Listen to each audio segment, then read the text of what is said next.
The Israeli military has bombed a house in Rafah, killing at least 18 people, including 9 children, and that's in spite of the resolution reached by the UN Security Council.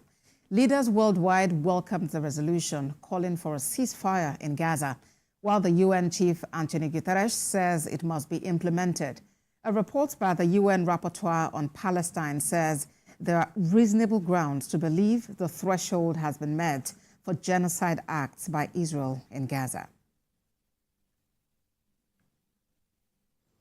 The United Nations Security Council issued its first demand for a ceasefire in Gaza, with the U.S. angering Israel by abstaining from the vote.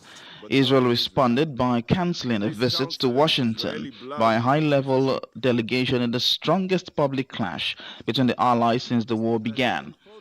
The 15-member council voted 14-0 to approve the resolution, which also demanded the release of all hostages taken captive during Hamas's October 7th surprise attack in southern Israel. The chamber broke into loud applause after the vote. 624.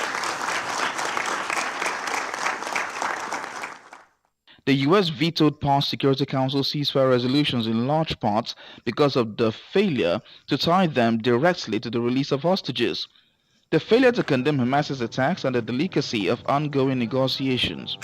The resolution demands the release of hostages, but does not make it a condition for a ceasefire for the month of Ramadan, which ends in April. Hamas said it welcomed the UN's move, but said the ceasefire needs to be permanent. The U.S. decision to abstain comes at a time of growing tensions between President Joe Biden's administration and Netanyahu over Israel's prosecution of the war, the high number of civilian casualties, and the limited amount of humanitarian assistance reaching Gaza.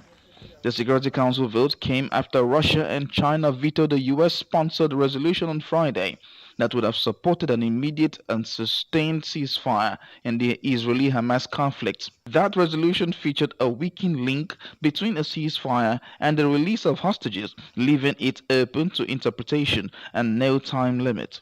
Under the United Nations Charter, Security Council resolutions are legally binding on its 193 member nations, though they are often flouted. Joining us on World Now to discuss the